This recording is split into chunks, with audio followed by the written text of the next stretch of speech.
ሰላም ሰላም ውድና የተከበራችሁ ውድ የቻናሌ ቤተሰቦች እንኳን ደህና መጣችሁ። ለዚህ ቻናል አዲስ የሆናችሁ ላይክ፣ ሰብስክራይብ በማድረግ ቤተሰብ ሆኖ ቤተሰብ የሆናችሁ ከልብ እናመሰግናለን። አደራ ድራማ ቀጣይ ክፍል ይዤላችሁ መጥቻለሁ። እስከ ቪዲዮ ፍጻሜ ድረስ አብራችሁኝ ቆዩ።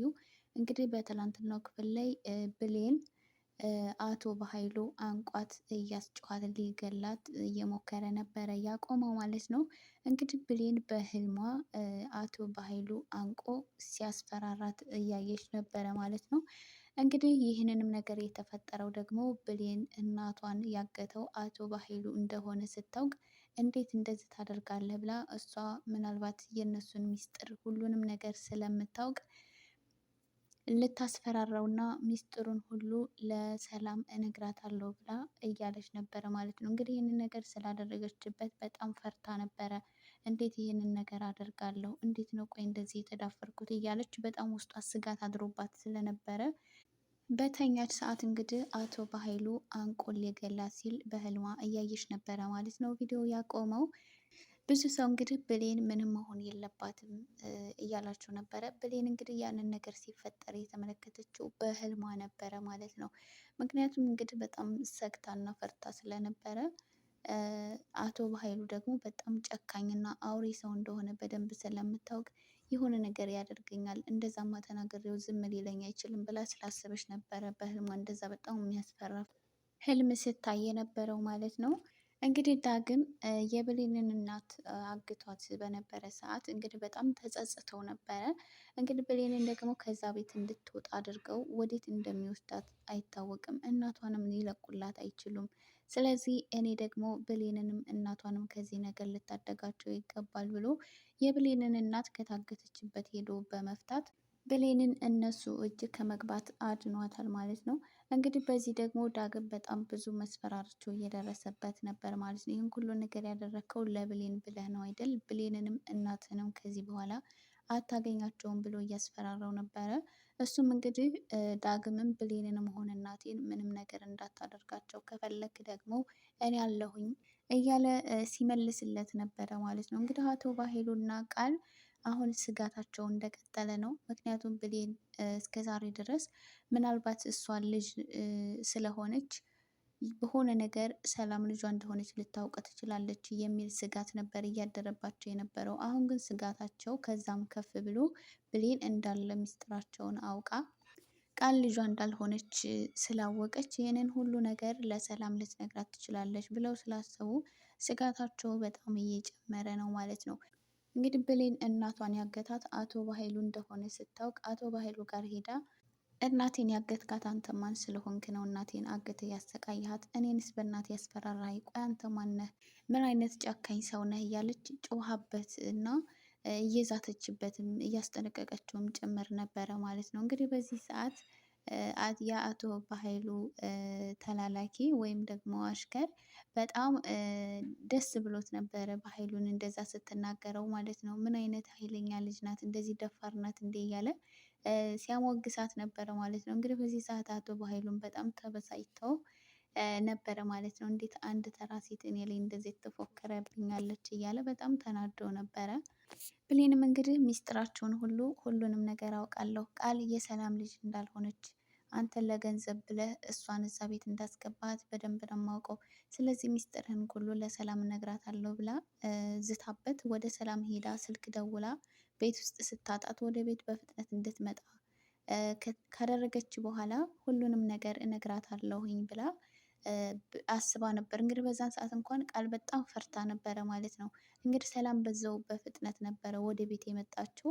ብሌንን እንግዲህ ንገሪኝ፣ ቆይ ምን ልትነግሪኝ ነው እያለች እየጠየቀቻት፣ ብሌን እንግዲህ ለመናገር በጣም ፈርታ፣ ምክንያቱም ከተናገረች እህትና ወንድም ይጣላሉ። በዛ ላይ ደግሞ ቃል ላይ የሚደርሰውን ነገር በማሰብ ቆይ እንዴት ምን አይነት ሰው ሆኜ ነው እንደዚህ ጨካኝ የሆንኩት እያለች በጣም እያሰበች ነበረ ማለት ነው። ነገር ግን እውነቱን መናገር ስለነበረባት ልትናገር ስትል እንግዲህ በኃይሉ በጣም አደገኛና ሴራው ተንኮሉ የማይታወቅ በጣም ከባድ ሰው ስለሆነ በሌላ ሰው አስደውሎ ወንድሟ ሰው እንደገጨ ተናግረው ከብሌን ልክ ወሬውን ሳታስጨርሳት ተንስታ እንድትሄድ አደረገ ማለት ነው።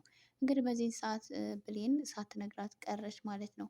እንግዲህ ቃልም ሰላም ከዛ ቤት ስትወጣ ብሌን እንዳልነገረቻት ስታውቅ በጣም ደስ እያላት እና ብሌንን ደግሞ እያስፈራራቻት ነበረ።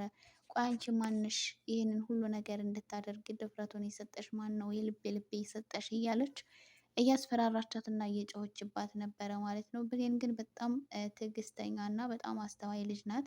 ቃል እንኳን በተደጋጋሚ ልትጎዳትና እሷ ከዛ ቤት እንድትባረር ያላደረገችው ያልፈነቀለችው ድንጋይ የለም። በጣም ብዙ ነገር ስታደርግባት ነበረ ማለት ነው። ብሌ ግን በጣም ትዕግስተኛ ናት። ቃልን አንድ ቀን ቀና ብላ እንኳን ተመልክታት አታውቅም። ለንግግሯ እንኳን መልስ መልሳላት እንኳን አታውቅም ማለት ነው።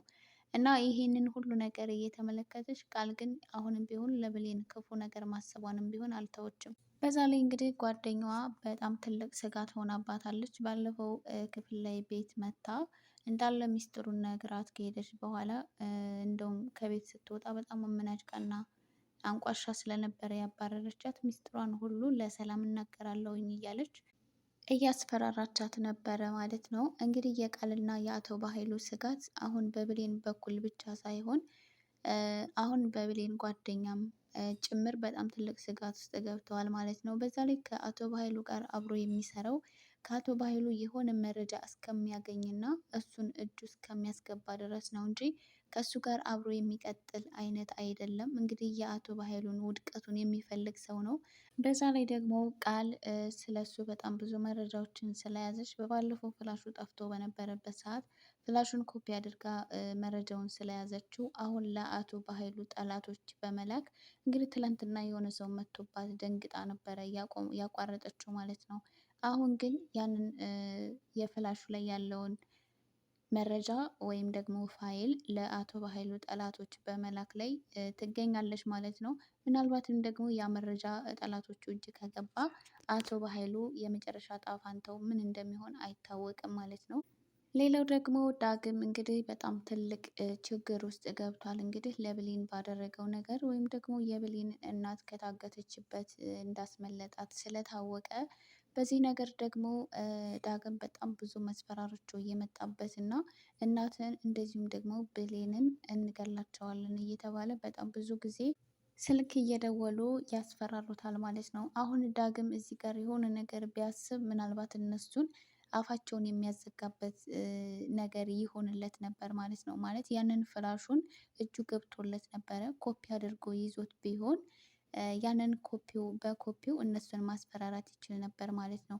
በስልክ እየደወለ የሚያስፈራራው የአቶ በኃይሉ ተላላኪ የእሱም እጅ ስላለበት እዛ ፋይሉ ላይ እሱም በጣም ብዙ የወንጀል ስራዎችን ሲሰራ የሚያሳይ ስለሆነ ፋይሉ ያንን ኮፒ አድርጎ ቢይዘውና እኔም አንተ እነሱን አንድ ነገር ካደረካቸው እኔም ደግሞ ይህንን ፋይል ለህግ አሳልፌ እሰጣለሁ በማለት የሆነ ነገር ቢያደርግ ምናልባት እነሱ አፋቸውን የሚያዘጋበት አጋጣሚ ይሆንለት ነበረ ማለት ነው።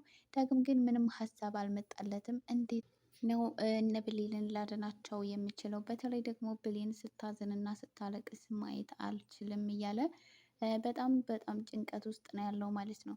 የብሌን እናት እንግዲህ ያገታት ዳግም ሆኖ ሳለ ነገር ግን እሱ ባለውለታችን ነው፣ ከታገትኩበት እንዳመልጥና ወደ አንቺ እንድመጣ ያደረገኝ እሱ ነው በማለት ተናግራለች ማለት ነው። አሁን እዛ ጋር ይሄ ነገር ደግሞ ዳግምን ብሌን እናት ላይ ባደረገው ነገር በጣም እንዲጸጸት አድርጎታል።